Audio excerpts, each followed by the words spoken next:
nosso Senhor Jesus Cristo, lá em Mateus 13:55, Marcos 6:3 e também Atos 1:13. Acredita-se que o fato de Judas preferir se identificar como irmão de Tiago e não diretamente como irmão do nosso Senhor Jesus Cristo se dá pelo fato de, a princípio, ele não ter crido em Jesus, o seu irmão, como Messias do Senhor.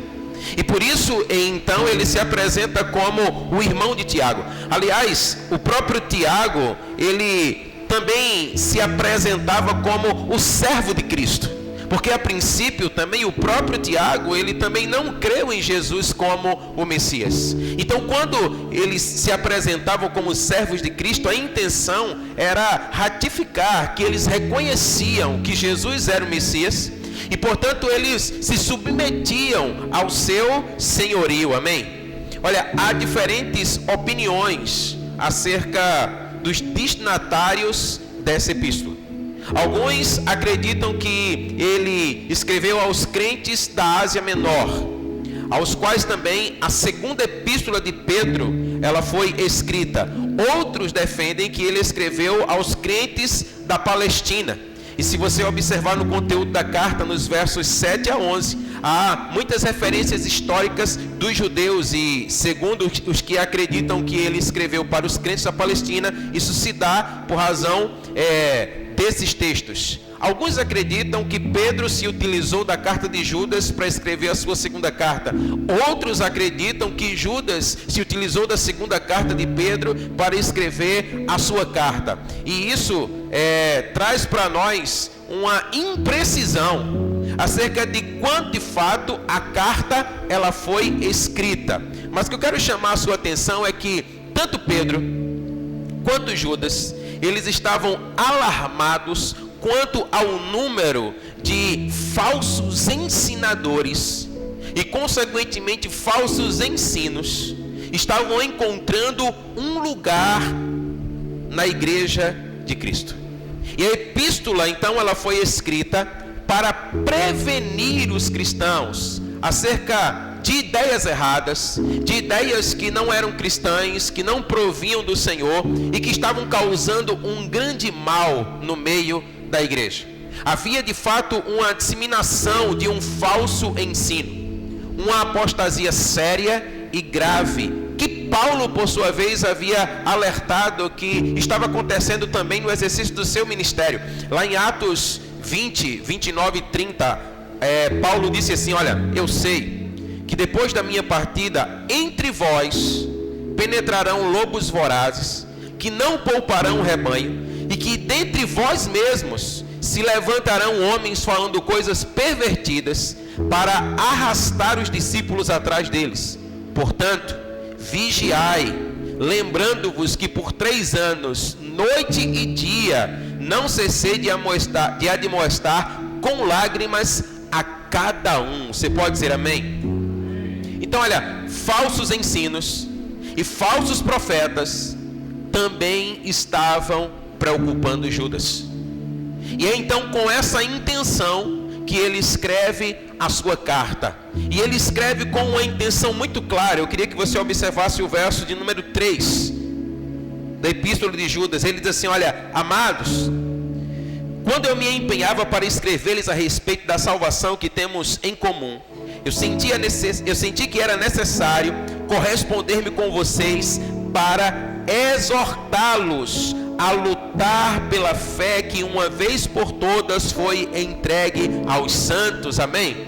Em outras palavras, Judas estava dizendo assim: olha, batalhem pela fé que nos foi entregue, que nos foi dada. Então Lucas está convocando os seus leitores, a igreja do Senhor, a batalharem pela fé santíssima. E é sobre isso que nós queremos falar nessa manhã. Olha, nós entendemos que como pastores e líderes nós temos um grande encargo. Nós temos uma grande responsabilidade. A palavra diz lá em Tiago 3:1: não vos tornei muitos de vós mestres, sabendo que vamos receber um juízo mais severo.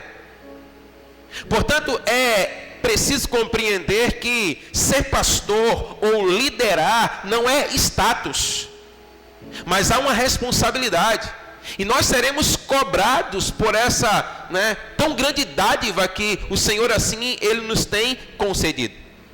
E a ideia apresentada aqui por Tiago é que o falso mestre, ele é um incrédulo. E o incrédulo, ele não herdará o reino de Deus, amém? Portanto, aqueles que promovem um falso ensino, de acordo com as Escrituras, eles são como incrédulos. Portanto, nós não podemos ser promotores de um falso ensino, de uma falsa mensagem.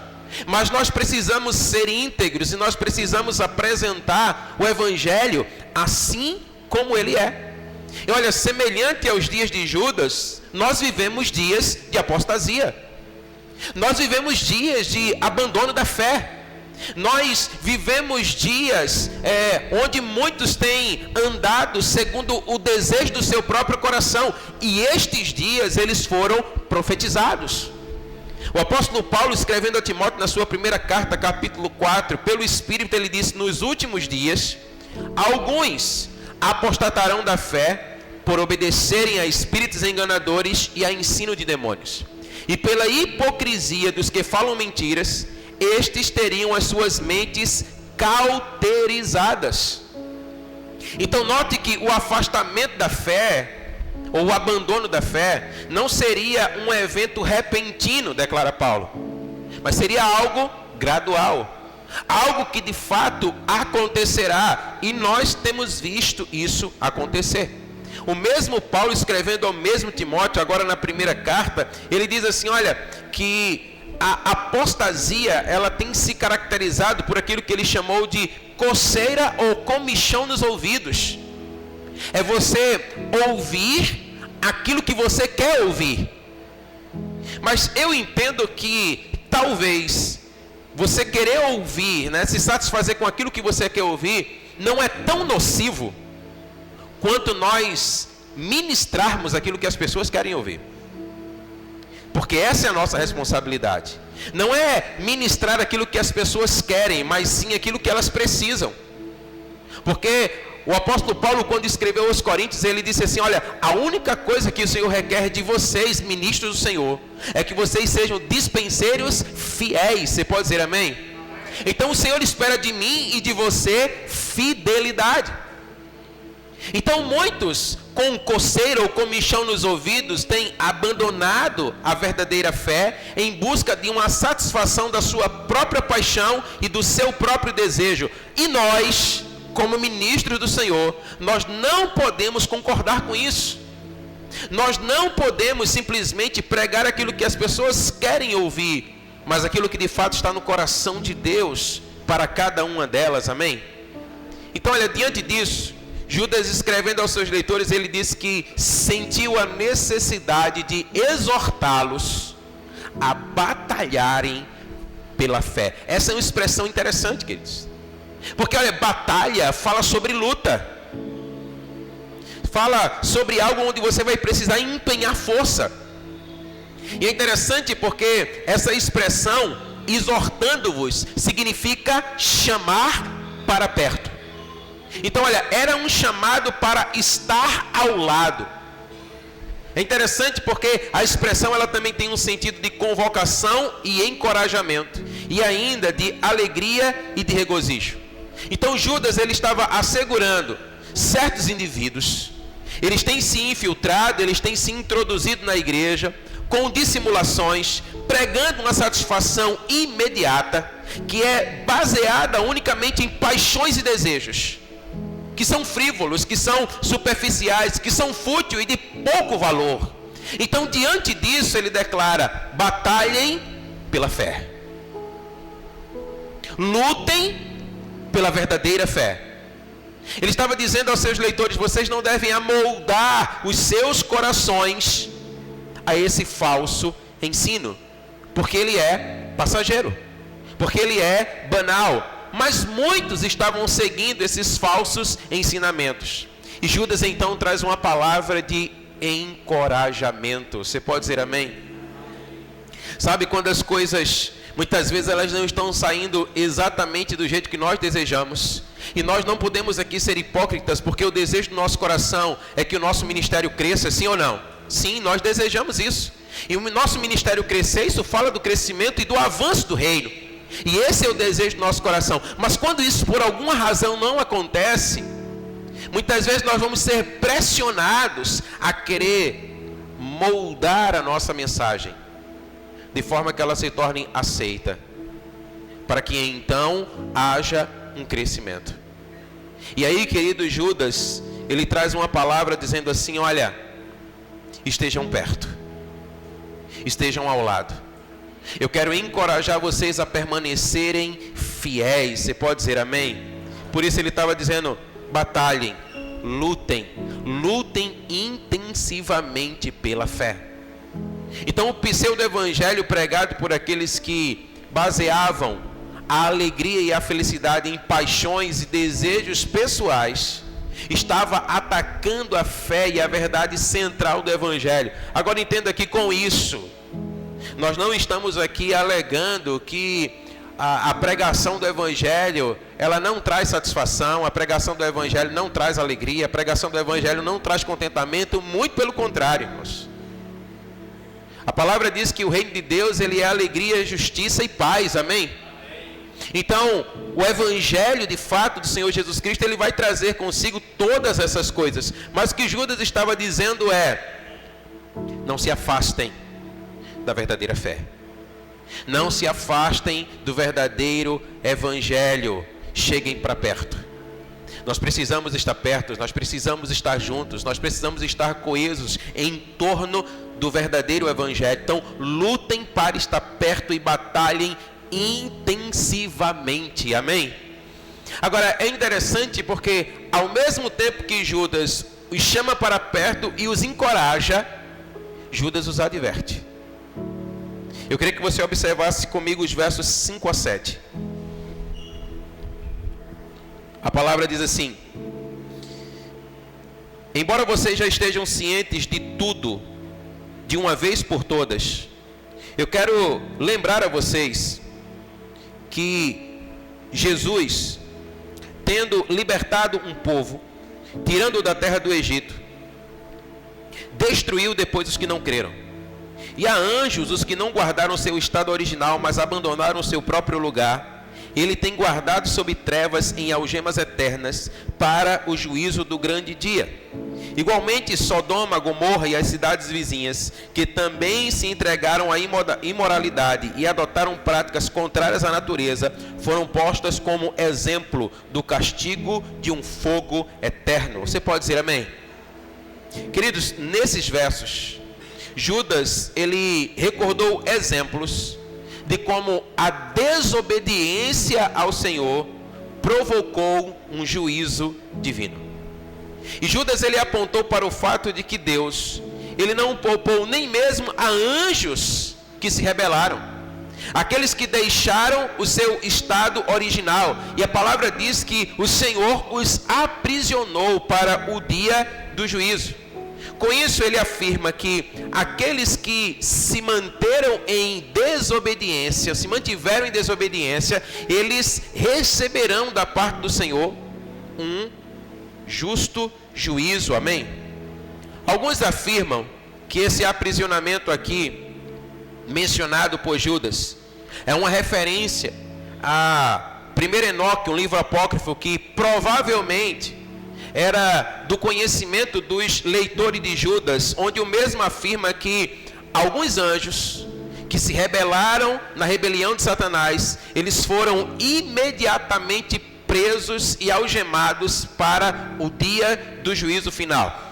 Outros desses anjos permanecem ativos de Satanás até o dia de hoje. O que eu quero que você entenda comigo é, sendo assim ou não, uma coisa é fato. Nós entendemos pela palavra que se nem mesmo os anjos escaparam da punição por causa do seu orgulho, então certamente aqueles que agem de maneira semelhante, buscando os seus próprios interesses e não o de Cristo, já têm uma sentença sobre si. Eles já estão em trevas, e ainda que possam até mesmo estar como agentes ativos, uma sentença eterna já está determinada para a sua vida. E a palavra diz: Sodoma e Gomorra são exemplos assim. O que eu quero que você possa entender comigo nessa manhã é que a palavra diz, olha, muitas vezes nós vemos muitos que se levantam em nome do Senhor e que têm pregado o evangelho que não é o evangelho do Senhor, e têm levado muitos, atraído a muitos, e a palavra do Senhor diz assim, olha, sobre eles há uma sentença. E Judas então começa a relatar, Judas começa então a trazer fatos de como o Senhor ele já trouxe juízo para situações semelhantes a essa.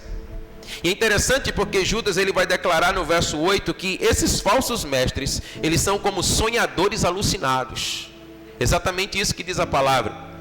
Essa expressão, queridos, ela se refere a um estado de confusão da alma, que levava à contaminação da carne e à rejeição das autoridades superiores. Observa aí o que diz o verso 8. Ele diz assim, olha, do mesmo modo também esses, como sonhadores alucinados, contaminam a carne, rejeitam a autoridade e insultam os gloriosos seres celestiais.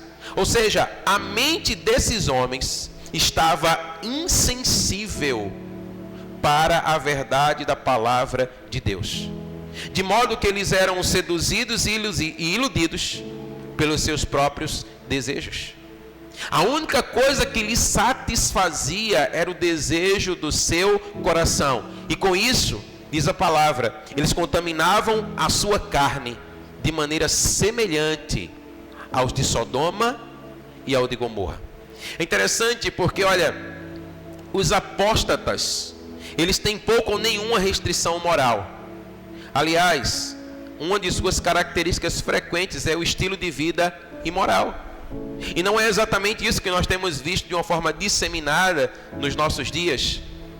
Então, olha, contaminação da carne, insensibilidade ao reino são marcas contundentes de falsos mestres, de homens que governam para si próprios e não para o reino. E a palavra do Senhor então ela nos traz esse alerta. Nós não podemos, nos curvar e embarcar nessa grande mentira, mas nós precisamos conservar o nosso coração no Senhor. Você pode dizer amém? Judas, ele dá o exemplo dessa verdade no verso 9, ele diz assim, olha, se nem mesmo o arcanjo Miguel, o anjo mais importante de Deus, que tem um encargo especial de guardar Israel e liderar os demais anjos, conforme Apocalipse 12, ousou quebrar os princípios estabelecidos pelo Senhor, o que nós podemos esperar daqueles que por instintos naturais quebram esses princípios? O que Judas está dizendo é, o Senhor, ele é um Deus justo, e Judas declara, ele diz assim, olha, ai deles. Ai deles. A palavra diz assim, olha, ele ainda declara, eles estão seguindo o caminho de Caim, e movidos por ganância, se precipitaram no erro de Balaão, e pereceram na revolta de Corá. Irmãos, é muita desgraça junto. Você entende isso? É muita desgraça junto. E aqui nós podemos tirar algumas lições para a nossa vida. Primeiro, diga comigo, o caminho de Caim. Olha, Caim, claramente, ele se rebelou contra a vontade de Deus com relação ao sacrifício. E eu queria chamar a sua atenção para aquilo que diz Hebreus 11:4, que diz assim, olha, pela fé, Abel ofereceu a Deus mais excelente sacrifício do que Caim. Então o que é que nós entendemos aqui? A razão exata da excelência do sacrifício de Abel não nos é revelado pelo autor de Hebreus, mas fica claro que tem muito mais a ver com a sua fé do que com a oferta que foi dada. Você entende isso? Então o texto ele está dizendo isso para nós de uma forma muito clara. Então olha, os dois irmãos sabiam que Deus estava exigindo. Eles sabiam exatamente o que Deus estava requerendo com aquele sacrifício. Então a Bíblia diz que Abel, ele obedeceu e Caim desobedeceu. Abel agiu pela fé e Caim agiu pela incredulidade. Somente pela fé é que nós agradamos ao Senhor. O próprio autor de Hebreus, ele vai dizer que sem fé é impossível agradar a Deus, amém? Noutras palavras, quando nós agimos por fé, nós agradamos ao Senhor, nós agradamos ao seu coração, assim nos declara a palavra. Mas Caim, por sua vez, se limitou a fazer um ritual de uma maneira desobediente, sem dar evidência de uma fé autêntica.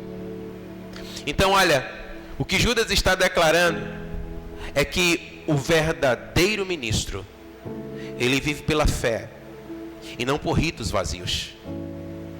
Nós precisamos entender que nós não seremos aprovados pelo Senhor pela obra das nossas mãos, irmãos.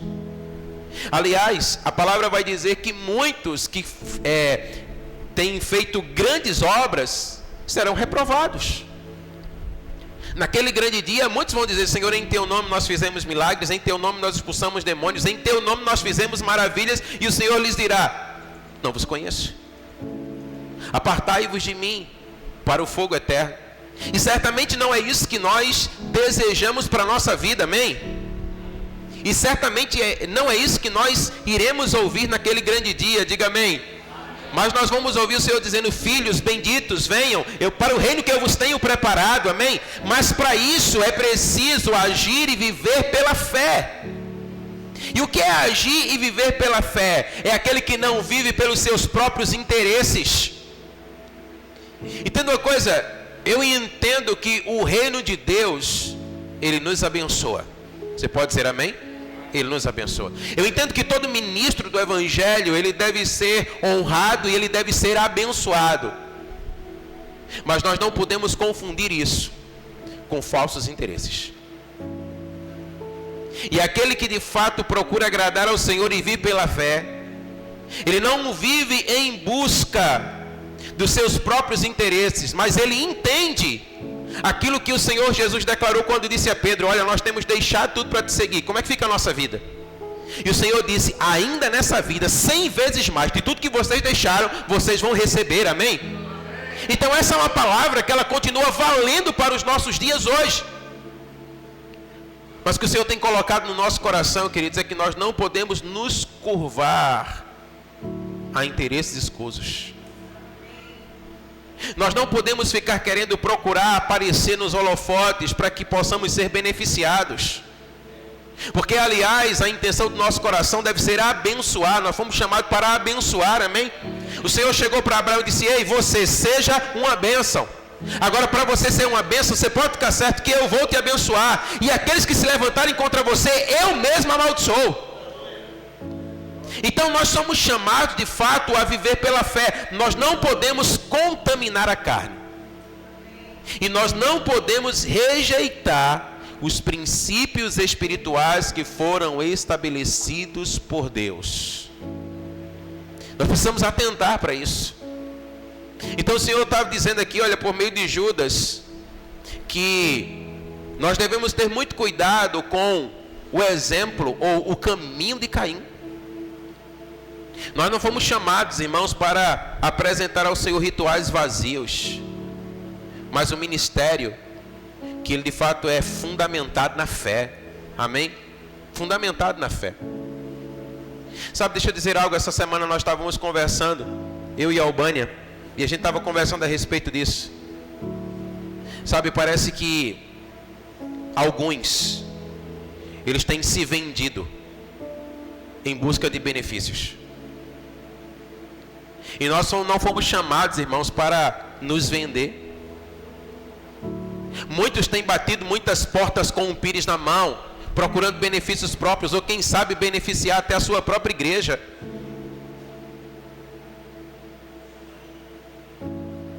Uma vez eu recebi uma pessoa aqui, não era aqui, era no outro tempo, um político. Olha, o que é que você está precisando? Nós queremos abençoar você. Eu disse: olha, você quer abençoar? Venha num culto e dê uma oferta no momento da oferta. Eu não quero nada de você. Porque na verdade, querido, não são eles, né? Nós não temos que nos curvar a eles, porque olha, eles é que tem que vir a nós, porque nós somos a esperança da glória, assim diz o Senhor, amém? Nós temos a palavra fiel e verdadeira que pode transformar qualquer realidade, queridos. Então nós temos que ter muito cuidado com o caminho de Caim. Não são ritos vazios, não são conchaves, não são apertos de mão, mas é pela fé. Nós precisamos trazer isso para a nossa vida. E nós não temos que temer aquilo que os homens podem nos fazer. Nós temos somente que temer o Senhor e sermos íntegros e agradar o Senhor e fazer a sua vontade, amém? Então Judas estava dizendo, cuidado com o caminho de Caim. Ele também fala sobre o erro de Balaão. A Bíblia nos diz, conforme o livro de Números, que por uma grande recompensa financeira, Balaão elaborou um plano para Baraque, rei de Moabe, a fim de atrair Israel à idolatria e à imoralidade. Diga misericórdia. Eu entendo uma coisa. Eu entendo que todos os recursos que nós precisamos para avançar no reino, eles estão à nossa disposição. Você pode dizer amém? Eu creio na prosperidade da igreja, irmãos. Eu creio na riqueza da igreja. Mas nós precisamos ter muito cuidado em nós não nos vendermos por recompensas financeiras. Eu diria assim, olha, sai dela, povo meu. E Judas está dizendo, vocês precisam ter cuidado com o erro de Balaão. Pedro declara em sua segunda carta que aqueles que seguem o caminho de Balaão são aqueles que abandonam o reto caminho. Nós precisamos ter cuidado com isso. Balaão era um profeta do Antigo Testamento que se colocava à disposição de qualquer pessoa que lhe pagasse. Você entende que é muito fácil ser profeta dessa maneira? Mas esse não é o chamado do Senhor para as nossas vidas.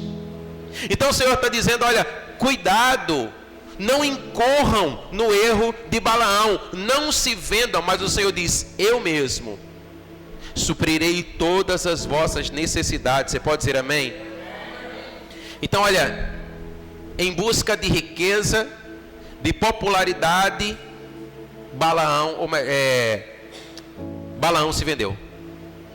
E nós não somos chamados para nos vender, mas nós somos chamados para nos mantermos íntegros. Você pode dizer amém? A palavra profética de Judas para os nossos dias é: não incorra no erro de Balaão. Diga isso para essa pessoa que está ao seu lado. Diga para ela: não incorra no erro de Balaão. Diga para ela: não se venda. Amém? Irmãos, homens de Deus vivem pela fé e não por interesses. Amém? O Senhor, Ele diz na sua palavra: faça prova de mim. E é isso que nós temos que fazer. Se o Senhor está dizendo, Ele está nos desafiando: faça prova de mim. Mas ao invés de fazermos provas do Senhor, muitos preferem se vender, preferem pregar aquilo que as pessoas querem ouvir. Mas esse não é o nosso chamado. Mas a palavra também fala sobre a revolta de Corá. E a Bíblia vai dizer para nós que junto com 250 líderes judeus, Corá, ele rejeitou a liderança de Moisés e Arão, que foi designada por Deus numa tentativa de impor a sua própria vontade em detrimento da vontade de Deus. Entendamos uma coisa: todas as vezes que nós tentamos impor a nossa vontade ao invés da vontade de Deus, nós incorremos no pecado de Corá. E nós não podemos esperar nada menos do que o castigo que ele sofreu. E você sabe muito bem qual foi o castigo: a terra se abriu e engoliu todos. Então o Senhor está dizendo para nós, Ele está dizendo: olha, atentem e não se submetam para esses falsos ensinos, para esses falsos mestres. Vocês precisam conservar de maneira digna aquilo que chegou até vocês de uma maneira tão cara, a vossa salvação. Vocês não podem colocar isso em xeque simplesmente em busca de desejos e de paixões. mas vocês devem guardar a fé. Você pode dizer amém? Sabe, irmão, mas graças a Deus que Judas, ele não para por aqui. Você pode dizer amém? Mas Judas está dizendo assim: mas vocês não são assim. Diga amém. Diga assim: mas eu não sou assim. Aleluia. Então, olha, o que é que diferenciava os falsos ministros dos verdadeiros ministros? Veja o verso 20. A palavra do Senhor diz assim: olha, mas vocês, meus amados, edificando-se na fé santíssima que vocês têm, orando no Espírito Santo. Então, primeiramente ele está dizendo assim: olha, vocês se edificam na fé santíssima. O verdadeiro ministro, ele tem um fundamento seguro, e esse fundamento é Cristo, amém? E o apóstolo Paulo escrevendo aos Coríntios diz assim: olha, não se pode colocar outro fundamento além daquele que já está posto, irmão. Nós não precisamos inventar a roda, nós só temos que dar prosseguimento àquilo que já começou lá na igreja primitiva. Então o Senhor está dizendo: mas vocês não são assim, vocês edificam a fé de vocês, vocês têm uma pedra angular que é Cristo, amém? Então, na vida dos verdadeiros ministros, o que Judas está dizendo é: tudo gira em torno de Cristo, e o seu ensino e o seu modo de vida são vividos pela fé e firmados na palavra, amém? É essa bandeira que nós precisamos levantar em dias como esse. Edificar a nossa fé no fundamento, na pedra angular, em Cristo e na sua palavra. Nada contra métodos e estratégias, e todos nós usamos elas, mas o que de fato promove aquilo que permanece é Cristo. Nós não podemos remover a pedra angular, nós não podemos remover o fundamento, amém? Esse é um dos aspectos. O segundo, diga comigo: orar no Espírito Santo. Aqui é algo importante que nós precisamos enfatizar. Entenda uma coisa: a oração no Espírito não é oração silenciosa, não é oração na mente. Oração no Espírito aqui é orar em outras línguas. Nós precisamos orar em outras línguas. Judas está dizendo isso: edifica a nossa fé. Nós precisamos investir nisso, nós precisamos gastar tempo nisso. Não foi à toa que Paulo disse: eu dou graças a Deus porque eu oro em línguas mais do que todos vocês. E ele não está falando sobre muitas outras línguas, ele está dizendo: eu gasto tempo nisso, eu invisto nisso, é a minha fé, é a minha vida, é o meu ministério.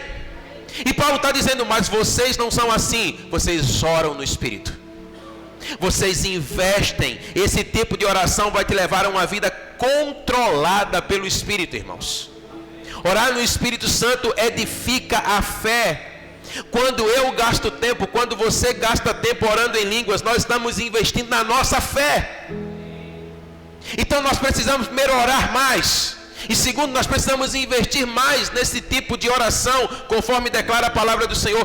Todo o nosso relacionamento com Deus, ele está fundamentado na fé. Você pode dizer amém? A palavra diz: o justo viverá pela fé. Viverá pela fé. A fé é o meio pelo qual nós tocamos o Senhor, e é o meio pelo qual o Senhor nos toca. Então é preciso investir, né? Nossa fé precisa ser desenvolvida.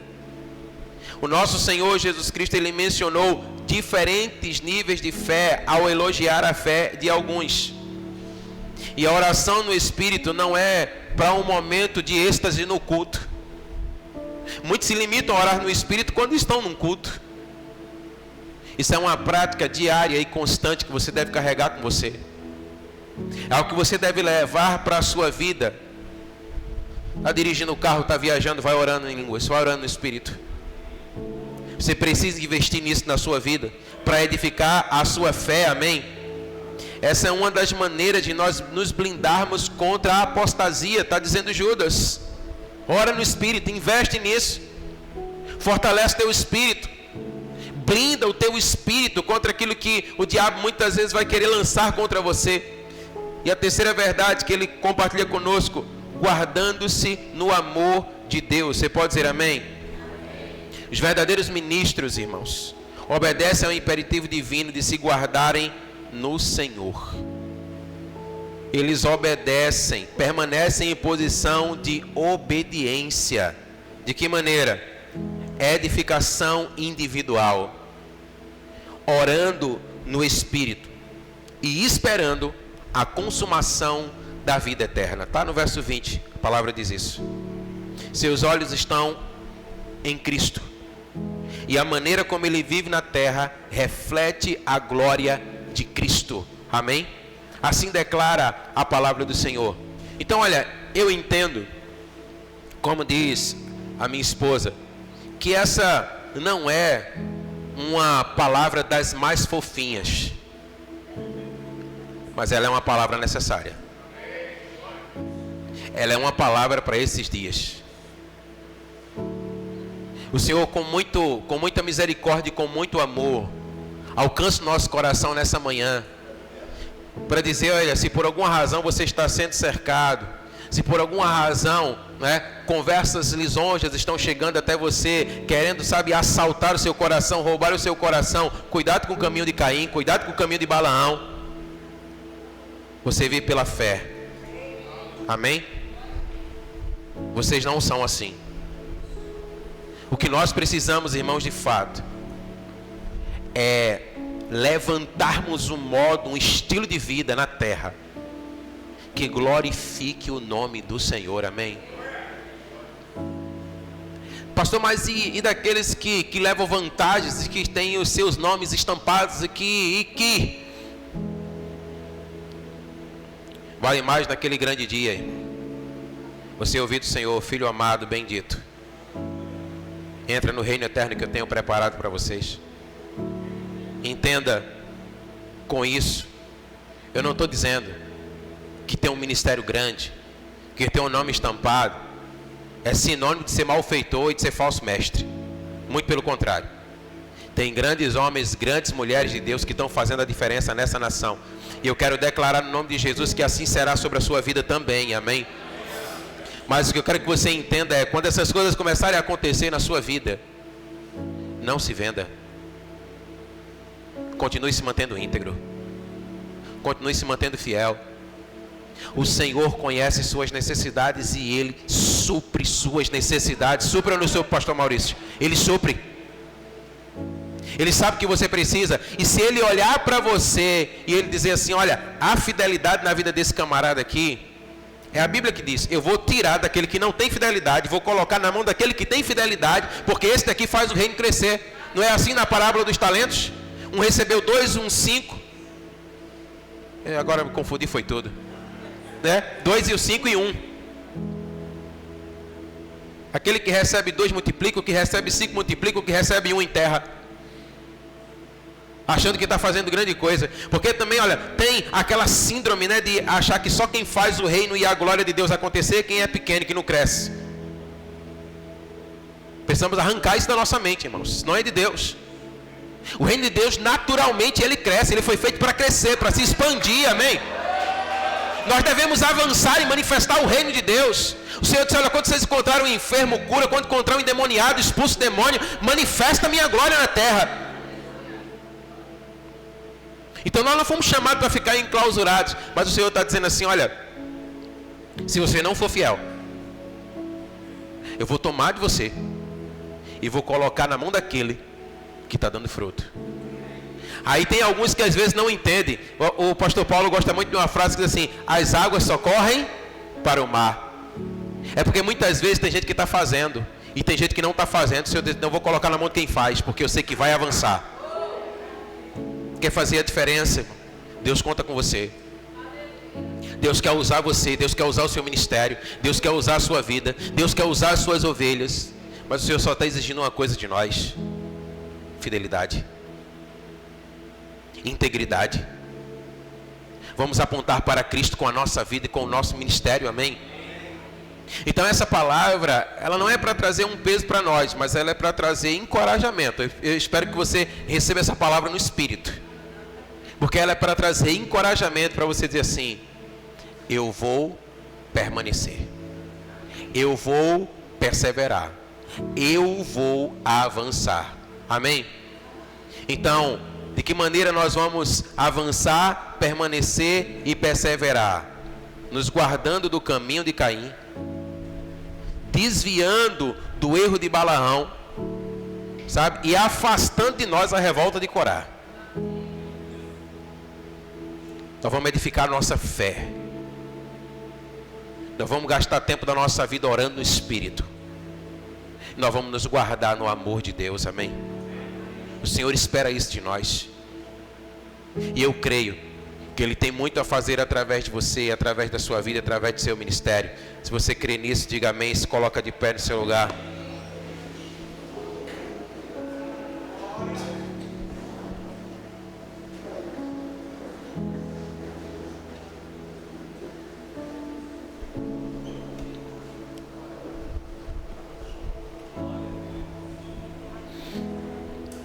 Entenda uma coisa,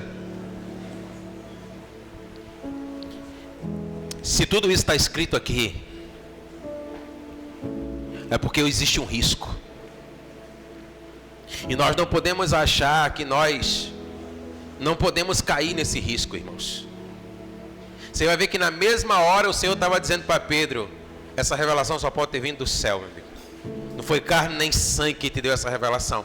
Aí na mesma hora Jesus diz assim, ó, para trás de mim, Satanás.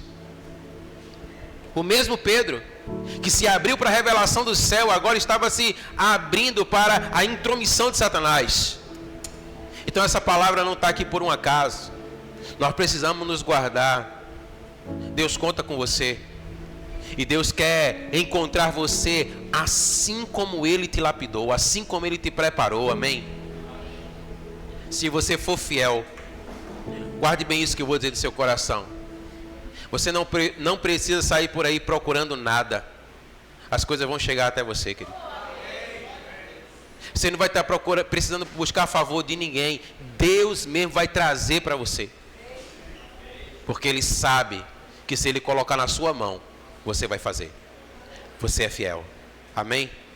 Então essa é uma manhã, nós vamos adorar o Senhor nessa hora. É uma manhã para nós fazermos duas coisas.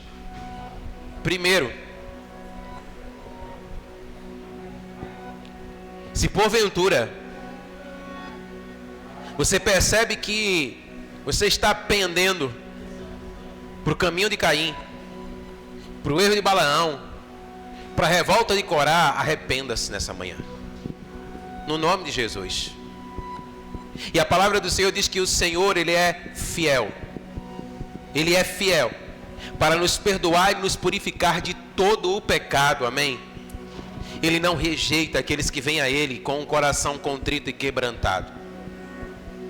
Então esse é o primeiro passo. Segundo, vamos edificar a nossa fé, irmãos. Vamos nessa manhã reconsagrar a nossa vida ao Senhor. Até porque, olha, eu creio que você não está aqui porque você ouviu um psio de Deus. Você está aqui por convicção. Talvez você nem quisesse estar aqui. Talvez você nem quisesse pastorear, nem quisesse ser um ministro do Evangelho. Mas o Senhor te empurrou para isso. E você talvez possa estar dizendo como Jeremias, Senhor, o Senhor me enganou. Mas eu não sei mais viver sem esse negócio. Eu só sei viver nisso porque essa é a minha vida. A nossa vida, o ministério se confunde, irmão. É uma coisa só, é uma simbiose, sabe? Se forma em uma coisa só. Então consagra a tua vida ao Senhor nessa manhã. Diga, Senhor, no que depender de mim, eles vão ver o Senhor na minha vida. Eles vão ver fidelidade, eles vão ver integridade. E ai de mim, se o enviado do capeta vier com lisonjas e querendo me apresentar algo na mão, porque eu vou colocar ele no lugar dele. Consagra a tua vida ao Senhor nessa hora. Então vamos nessa hora, enquanto nós adoramos ao Senhor, eu quero dizer para você, olha, com toda a liberdade que há no Espírito. Porque onde o Espírito de Deus está, aí há liberdade. Entrega-se ao Senhor nessa hora. Adore a Ele, entregue-se a Ele, arrependa-se dos seus pecados. Levante mãos santas ao Senhor. Exalte ao único digno. Ele conta com você, Ele te chamou. Quando Ele te chamou, Ele disse, eu vejo esperança na terra. Porque eu vejo homens e mulheres que têm o meu coração, que vão fazer a minha vontade na terra. Oh, sim!